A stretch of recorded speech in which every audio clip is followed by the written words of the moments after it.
শিক্ষার্থীরা, এখন দ্বিতীয় সমস্যাটিতে যাচ্ছি, সম্ভাব্যতার, যেখানে একই সঙ্গে গুণ হবে, যোগ হবে।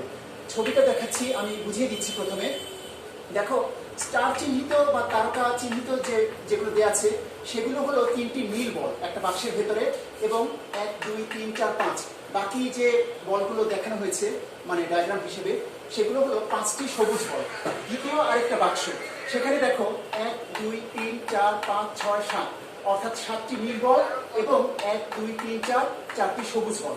তোমাদের জন্য প্রশ্ন হলো, দুটি বাক্স থেকে দুটি বল দৈবভাবে, তোমরা ইংরেজিতে যেটিকে র্যান্ডম সিলেকশন বলো, দুটি বাক্স থেকে দুটি বল তোলা হলে দুটি বলই একই রঙের হবার সম্ভাব্যতা কি হবে? এই সমস্যায় গুণ হবে, যোগ হবে। আমরা করার চেষ্টা করছি একই রঙের হবার সম্ভাব্যতা, কিন্তু একই রং কিভাবে হতে পারে? দুটোই নীল হতে পারে কিংবা দুটোই সবুজ হতে পারে। তাহলে আমরা প্রথমে বিচার করি যে দুটোই নীল হবে। এখন বলেছিলাম তার আগে একটু চিন্তা করে দেখা দরকার, প্রথম বাক্স থেকে আমরা একটা বল তুলবো, সেটি নীল হবে নাকি সবুজ হবে, সেটি দ্বিতীয় বাক্স থেকে কি হবে না হবে তার উপর নির্ভরশীল নয়। একইভাবে দ্বিতীয় বাক্স থেকে আমরা যে বলটা তুলবো সেটি নীল বা সবুজ তার উপর নির্ভর করছে না। তার মানে এখানকার ঘটনা এবং এখানকার ঘটনা পরস্পর থেকে স্বাধীন। সুতরাং দুটো ঘটনায় যদি, দুটো কাঙ্ক্ষিত ঘটনা যদি আমরা একসঙ্গে চাই, তাহলে এখানে আমরা গুণন করব তত্ত্ব অনুসারে। তাহলে দেখো, আমরা যদি দুটি নীল আশা করি, প্রথম বাক্স থেকে যদি নীল বল আশা করি, তাহলে এখানে অনুকূল উপাদান হচ্ছে 3টি এবং টোটাল হচ্ছে 3 + 5 8, অর্থাৎ এখান থেকে একটা বল তুললে সেটি নীল হবার সম্ভাব্যতা হচ্ছে 3/8। এবং দ্বিতীয় বাক্স থেকে যদি আমরা একটা বল তুলি, সেটিও নীল হবার সম্ভাব্যতা, নীল হচ্ছে 7টি এবং মোট হচ্ছে 11টি, মানে 7 + 4, 7 / 7 + 4। এখন এখান থেকেও নীল হয়েছে, এখান থেকেও নীল হয়েছে, দুটোই একসঙ্গে ঘটেছে। এই প্রবাবিলিটি হলো 3/8 × 7/11, অর্থাৎ 21 / 88। এবার দ্বিতীয় যে সম্ভব ঘটনা, সেটিতে যাব সবুজ। একই রঙের দুটো নীল, এভাবেও সম্ভব। এবার সবুজে যাচ্ছি আমরা।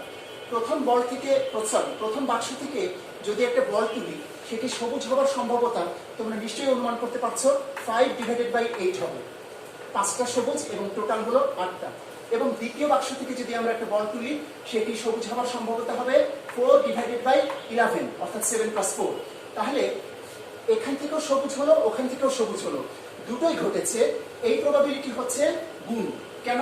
কারণ ঘটনা দুটো পরস্পর থেকে স্বাধীন। এখন তাহলে কি হবে? 20 / 88। এখন নীল হবার সম্ভাব্যতা, দুটোই নীল হবার সম্ভাব্যতা 21/88, এবং সবুজ হবার সম্ভাব্যতা দুটোই, সেটা হলো 20/88। এখন আমাদের কাছে চাওয়া হয়েছে একই রঙের হবার সম্ভাব্যতা। এবার এই দুটো সম্ভাব্যতা এখন আর গুণ হবে না।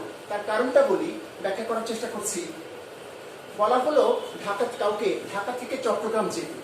এখন চট্টগ্রাম মাঝখানে বরিশাল হয়ে যেতে পারে, কথার কথা।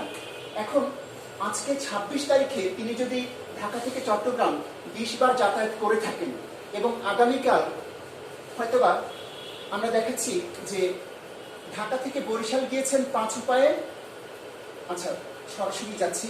ঢাকা থেকে চট্টগ্রাম তিনি গিয়েছেন 20 ভাবে, 26 তারিখে আজকে। কালকে 27 তারিখে তিনি 50 ভাবে গিয়েছেন। এখন অ্যাসাইনমেন্টটা কি ছিল? ঢাকা থেকে বরিশাল যাওয়া। এই কাঙ্ক্ষিত চাহিদাটা, যে অ্যাসাইনমেন্টটা, সেটি যদি ফুলফিল হয়, তাহলে এরপরে আর গুণ হবে না।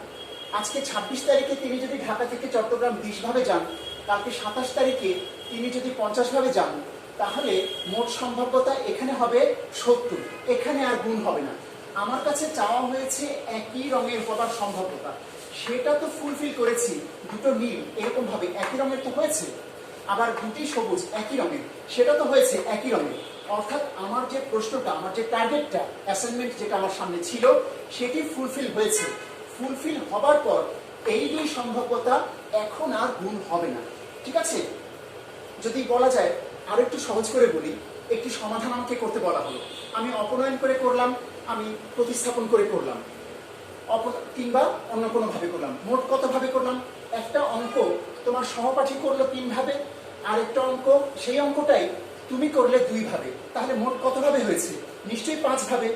অর্থাৎ অঙ্কটা হয়েছে, অ্যাসাইনমেন্টটা কমপ্লিট হয়েছে, এরপরে আর গুণ হবে না। তুমি দুই ভাবে করেছো, তোমার সহপাঠী 3 ভাবে করেছে। এখানে 2 into 3 হবে না, মোট উপায় হবে এখানে 5টা। তাহলে একই রঙে সেই চাহিদাটা ফুলফিল হয়েছে, একই রঙে সেটা ফুলফিল হয়েছে। এরপরে আর এই দুই সম্ভাব্যতা গুণ হবে না, এখন হবে যোগ। তাহলে নির্ণয় সম্ভাব্যতা হচ্ছে 41 ডিভাইডেড বাই 81, অর্থাৎ একই রঙের হবার সম্ভাব্যতা 41 ডিভাইডেড বাই 81। এখন তোমাদের কাছে আমি একটা প্রশ্ন রাখছি, এই সমস্যাটাকে দুটি বাক্স থেকে, তোমরা একটু ভালো করে মনে রাখো, দুটি বাক্স থেকে দুটি বল তোলা হলে দুটি বলই ভিন্ন রঙের হবার প্রবাবিলিটি কি হবে? আমি এখানে সমাধানটা করেছি, একই রঙের হবার সম্ভাব্যতা কি হবে। তোমাদের কাছে প্রশ্ন রইল, দুটি বলই ভিন্ন রঙের হবার সম্ভাব্যতা কি হবে, সেটি তোমরা বের করার চেষ্টা করো।